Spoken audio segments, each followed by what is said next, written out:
Dieu te bénisse, frère Francis, pour cette écriture et aussi cette exhortation. La première chose que moi je note dans l'exhortation, c'est le fait que, Shadrach, Meshach, Abednego et même Daniel sont déportés. Ils ne sont plus chez eux, mais ils sont à Babylone. Et à Babylone, ils sont en captivité. Et c'est le cas de la plupart des chrétiens. C'est le cas de la plupart des personnes qui ont foi en Dieu. Et ces personnes-là, leur vrai pays, c'est le pays de Dieu. Leur véritable endroit, l'endroit de leur origine, c'est le Seigneur. Vous voyez? Et lorsque nous venons sur terre, c'est comme si on nous déporte. Nous arrivons dans un endroit qui ne correspond pas vraiment à nos valeurs et à nos cultures, aux cultures que Dieu a enfouies en nous, mais un endroit hostile à notre vie spirituelle. Et donc nous devons tenir contre vents et marées afin de continuer à glorifier le nom de notre Dieu. Voyez. Et ici, on nous parle d'une trompette. Lorsque la trompette retentit, tout le monde devait se mettre à genoux pour adorer un faux Dieu. Vous voyez. Et aujourd'hui, nous les chrétiens, nous avons beaucoup de faux dieux, bien-aimés dans le Seigneur. Il y a beaucoup de faux dieux dans ce monde. Des faux dieux qui emmènent le malheur de notre vie, qui emmènent la malédiction de notre vie, qui emmènent le blocage, qui vient ralentir notre croissance spirituelle. Il y en a plein. Nous avons des faux dieux à la télé, nous avons des faux dieux sur Internet, nous avons des faux dieux dans la politique, nous avons des faux dieux même dans l'église. Vous voyez, il y a des personnes que nous idolâtrons. Est-ce que vous voyez? Nous sommes plus fanatiques d'hommes de Dieu et de pasteurs que de Dieu. Nous sommes plus touchés par les miracles qui parfois ont une origine douteuse que par la parole qui est supposée nous briser et qui est supposée nous marier à Christ. Est-ce que vous voyez ce que je veux dire, bien-aimés dans le Seigneur? Et nous avons beaucoup de faux dieux. Nous sommes plus attachés à des programmes TV plutôt qu'à la lecture de notre Bible. Ça aussi, ce sont des faux dieux.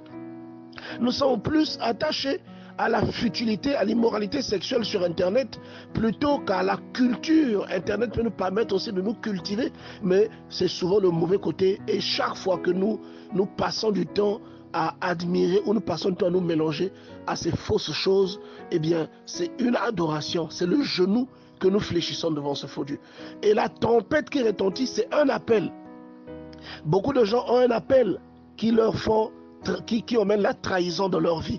Un appel qui fait que dès qu'ils ont cet appel-là, ils ne respectent plus l'autorité de Dieu dans leur vie. Vous avez parfois l'appel d'un homme, un homme qui n'est pas le vôtre, un homme qui est un homme marié. Et dès que vous avez cet appel, quelle que soit la conviction, quel que soit le message que vous avez entendu, vous allez oublier tout ça, vous allez faire ce que cet homme-là vous demande. Vous allez le rejoindre dans un hôtel et vous allez vous déshabiller devant cet homme qui n'est pas le vôtre, qui ne va jamais vous épouser, qui est le mari d'une autre femme, et cette femme connaît peut-être Dieu, et vous appelez la malédiction dans votre vie. Vous voyez, nous avons plusieurs sortes d'appels, et il y a beaucoup de gens au retentissement de cet appel-là, ils sont parfois seuls dans leur chambre. Dès que le diable sonne la trompette, te voilà qui te met devant une image obscène et qui commence à te livrer à la masturbation, à la pornographie, à toutes ces choses que Dieu reprime, que Dieu n'accepte pas, ou à toutes ces choses qui emmènent la malédiction et qui ouvrent des portes dans ta vie, bien-aimée dans le Seigneur. Et ici, nous avons 3 personnes qui, malgré tout, refusent d'obéir à cette chose. Et ces personnes savaient que la sanction, c'est la mort. Et c'est comme une personne qui, aujourd'hui, décide d'obéir à Dieu. La personne qui obéit à Dieu sait forcément que l'épreuve viendra. L'obéissance à Dieu entraîne l'épreuve dans ta vie. L'obéissance à Dieu ou la différence. Quand tu ne fais pas ce que tout le monde fait, ta vie sera combattue. Tu deviendras une personne éprouvée. Tu deviendras une personne que le diable viendra tenter pour que ta foi soit bousculée. C'est la raison pour laquelle Shadrach, Abednego et Meshach avaient été induites dans la fournaise de feu. C'est parce que le diable visait leur foi. C'est parce qu'ils avaient refusé de s'aligner. Ils avaient refusé d'obéir à ce monde. Vous voyez? Et bien aimé dans le Seigneur, c'est l'attitude que les chrétiens doivent avoir. Il y a beaucoup de choses à dire sur cette parole, bien aimé dans le Seigneur. Que le Seigneur nous conduise. qui touche nos cœurs, qui mette ces paroles dans notre bouche pour que les choses soient dites, bien-aimés dans le Seigneur. Nous devons résister. Et parce que la plupart du temps, quand nous résistons, nous sommes sortis de l'Égypte, nous résistons. Et ensuite, nous sommes tentés dans le désert et nous commençons à dire, ah, quand on était en Égypte, et finalement nous repartons en Égypte. C'est une erreur. Et c'est comme ça que la mort arrive dans notre vie. L'affliction est une chose nécessaire de la vie d'une personne qui prie. C'est un passage obligé. Vous voyez, un homme selon le cœur de Dieu, David, homme selon le cœur de Dieu. Mais il dit, quand je passe par la vallée de Baca, dans la vallée de l'ombre de la mort. Donc, il sait qu'en tant que chrétien, même avec Dieu dans sa vie, c'est une vallée qu'il devra traverser. Vous voyez? Et beaucoup de chrétiens pensent que parce que je commence à prier, ça veut dire que toute ma vie sera rose. Ce n'est pas ça, bien-aimé dans le Seigneur. Parce que si tu as de l'or en toi, il faut que cet or-là soit éprouvé au feu. Il faut que tu passes par le feu pour que ta vraie valeur surgisse. Dieu, lorsque tu dis que tu l'aimes et que tu as de la foi, il va laisser l'épreuve t'atteindre pour voir comment tu te conduiras dans cette épreuve. Quelle sera ton attitude?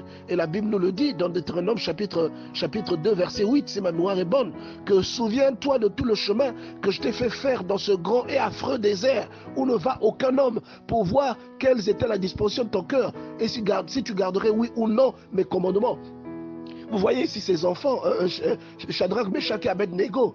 Et vous voyez ici cette parole que l'on vient de nous dire, que le frère Francis vient de nous coller, où on nous dit clairement que la persévérance, bien, on nous parle de la persévérance, on nous dit l'affliction produit la persévérance, bien aimé dans le Seigneur.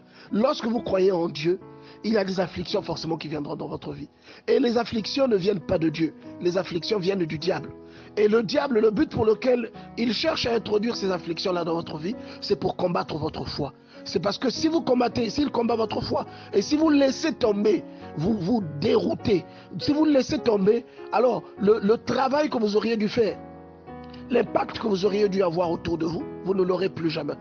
Et les personnes qui auraient pu être sauvées par vous, à cause de votre attitude, à cause de votre amour pour Dieu, ces personnes-là ne connaîtront pas Dieu. Et ce sera un grand péché qui reposera sur vous, bien-aimés dans le Seigneur.